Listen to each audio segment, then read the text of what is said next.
Emotional দিক দিয়ে আমার কাছে মনে হয় প্রিয়তমাটাই ভালো হয়েছে, বাট দুইটাতেই আই থিঙ্ক একটু টুইস্টার কম ছিল, আর লাস্টে গিয়ে লাস্টের স্পটে খুবই মজা লেগেছে। আচ্ছা,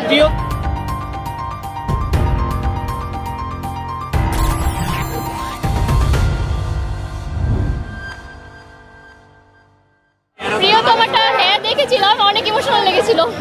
আচ্ছা, প্রিয়তমা বেশি ভালো হয়েছে নাকি রাজকুমার?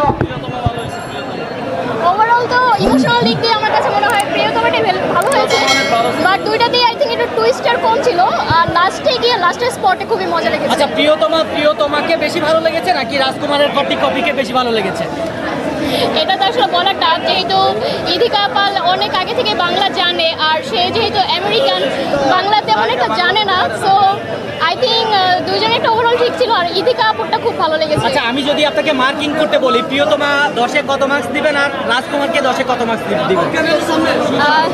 প্রিয়তমাকে দিব হচ্ছে 8/5, আর রাজকুমারকে দিব হচ্ছে 7, যেহেতু একটু টুইস্ট কম ছিল, আর একটু টুইস্ট এক্সপেক্ট করছিলাম। ভালোবাসতে জানতেন, দাওয়াতে পারতেন। তো একটি কথাই বলবো, আমাদের রাজকুমার মুক্তি পেয়েছে। সকল সাকিবিয়ান বন্ধুরা আপনারা অবশ্যই সিনেমা হলে আসবেন, তার পাশাপাশি যত সিনেমা প্রেমী লোকেরা আছেন অবশ্যই সিনেমা দেখবেন। এই বাংলা সিনেমাকে এগিয়ে নিতে হলে আমাদের সিনেমা দেখাটা জরুরি। তো সকলের কাছে অনুরোধ থাকবে, রাজকুমারটাকে কিভাবে ব্লকবাস্টার করা যায় সেটার প্রতি সকলের সুদূর নজর রাখবেন আর কি। তো শাকিব খানের মাটি, মধুমিতার মাটি, রাজকুমারের ঘাটি, শাকিব খানের ঘাটি, আমরা সাকিবিয়ান। আর কেউ আছে কথা বলবে? ভাই একটা বিষয় একটু কথা বলবো, ছোট আপনারা বলছিলেন যে শাকিব খানকে নিয়ে একটা সিনেমা হওয়া উচিত, এটা কি দাবি করছেন কিনা? জি জি, শাকিব খানের নামে শুনো, বললাম শাকিব খান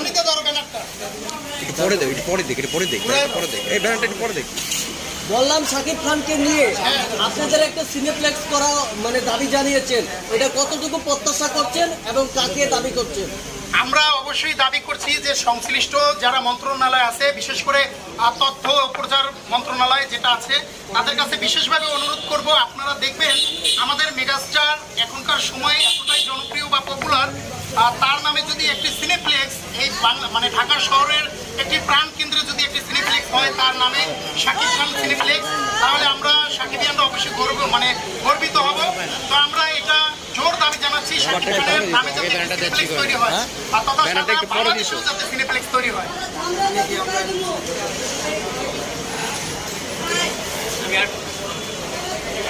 আমি আরেকটু আসলাম, আপনারা যারা বাংলাদেশে আছেন সবাই আছেন, প্রত্যেকটা যার যার নিজ এলাকা থেকে পক্ষ থেকে সব জায়গা থেকে ছবিটা দেখবেন, যার যার থেকে বসাচ্ছি। আর আমাদের হিমেল আশরাফ ভাই, তাকে ধন্যবাদ, পরিচালক, তাকে আমার কথা বলা অনেক ধন্যবাদ। আর আমাদের প্রযোজক, আমাদের মহামান্য রাষ্ট্রপতি, আমাদের আসাদ হাসান ভাই, ঠিক আছে, রাষ্ট্রপতির ছেলে, ঠিক আছে, তাকে আমরা ধন্যবাদ জানাই। সে আমাদের অনুপ্রেরণা, সে আমাদের ভালোবাসা, সে আমাদের অনেক কিছু।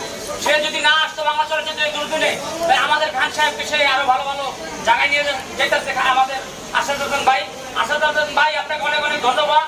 আপনাকে আমাদের সাকিবিয়ান কিং খানের বক্তব্য পক্ষ থেকে আপনাকে অনেক শুভেচ্ছা, অনেক ভালোবাসা। আপনি আমাদের ভালোবাসার মানুষ ভাই।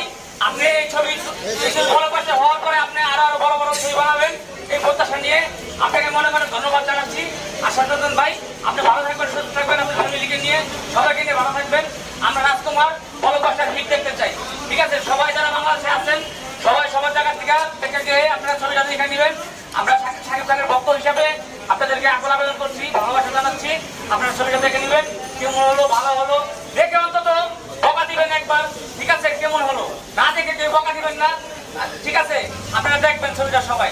আমাদের থেকে পক্ষ থেকে, শাকিব খানের পক্ষ থেকে, আমাদের হিমুল ভাইয়ের পক্ষ থেকে, আমাদের আসাদ হাসান ভাইয়ের পক্ষ থেকে, সবার থেকে আমরা সবার পক্ষ থেকে আমরা ছবিটা জানাচ্ছি। আপনারা সবাই ছবিটা দেখবেন। আমাদের সারা বাংলাদেশে কিন্তু আমাদের মধুমিতা হলে আমাদের প্রান্তীয় হল, এখানে আমরা সবসময় আসি, সবসময় চাই ভালোবাসা দেওয়ার জন্য। আমার সাংবাদিক ভাই অনেক কষ্ট করতেছেন আমাদের জন্য, আপনাদেরকে অনেক ধন্যবাদ ভাই। আপনারা অনেক কষ্ট করতেছেন, আপনারাও ভালো থাকুন, সুস্থ থাকুন, আপনারা সিনেমাটা দেখবেন। ওকে, আসসালামু আলাইকুম।